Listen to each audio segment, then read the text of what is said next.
The bitterly divided U.S. Congress is now just hours away from a paralyzing shutdown. Republicans and Democrats are at odds over the funding of Obamacare. Neither side appears ready to back down, and that means at midnight tonight, the U.S. government will go dark. And that's no small inconvenience. It will have ripple effects right across the country and here in Canada.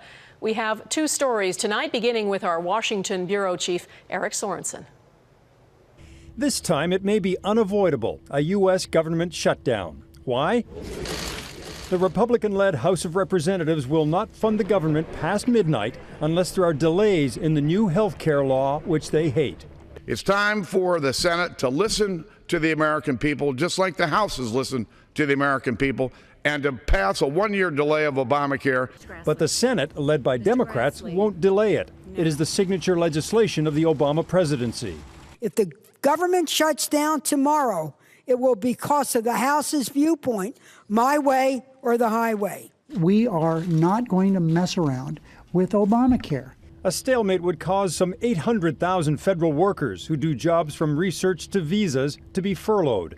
It could cost $40 to $80 million a day and rattle both the economy and stock markets. Museums like the Smithsonian would shut, and 400 national parks, from Mount Rushmore to the National Zoo, from Yosemite to the Statue of Liberty, would all be closed. The thought that the Statue of Liberty could be held hostage is appalling to me. The last time the government shut down was 17 years ago. Then Republicans were aligned against another Democratic president, Bill Clinton. But they paid a political price with an angry public. And they could get the blame this time, too. At least the president seems to think so. The idea of putting the American people's hard-earned progress at risk is the height of irresponsibility. And it doesn't have to happen. Not all of government would be shut down in a shutdown. Essential services such as the military, air traffic control, and border patrol would still operate. And one more thing that is immune to a government shutdown, Obamacare. New provisions kick in tomorrow and Americans can start signing up, whether or not the government is open for business. Donna? All right, Eric Sorensen in Washington, thanks. And investors certainly don't like uncertainty. That showed on the stock markets today. The markets fell as hopes of a deal in U.S. Congress faded. The Dow was down 129 points. The TSX fell by 57. The president said today all this could throw a wrench into the wheels of economic recovery, and that goes for Canada, too. Although this country has weathered the financial storm better than many other countries, we haven't fully recovered. Mike Drolet looks at how far we've come in 5 years and what a setback the U.S. shutdown could be. If Canada gets a financial cold, the TSX ticker is where we'll see the first sniffle. There are rarely any warning signs. Yet tonight, if the U.S. hits a financial brick wall, it's all but certain to infect Canada. Our stock markets will bounce around that same way. When our biggest trading partner has these things, we cannot help but be affected. It was quite simply bad, and it just snowballed from the opening bell. That was 5 years ago to the day when the TSX suffered the biggest one-day drop in its history. The cause is well documented. In essence, the U.S. banking system fell apart.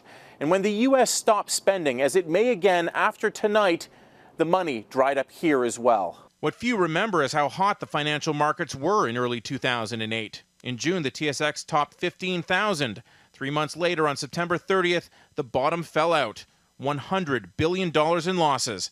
By March of 2009, the TSX hit a low of 7,566, and then the slow recovery began. Today, the TSX is sitting just shy of 13,000.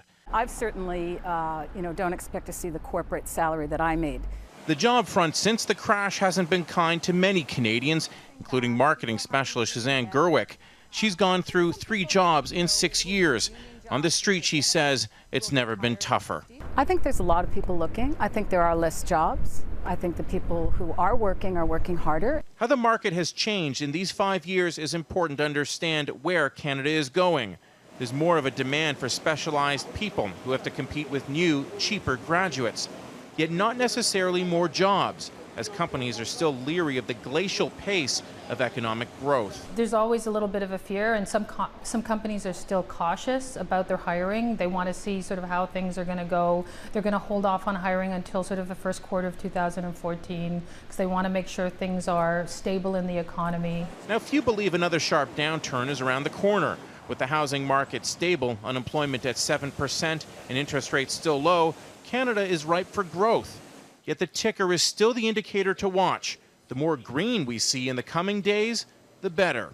Mike Drolet, Global News, Toronto.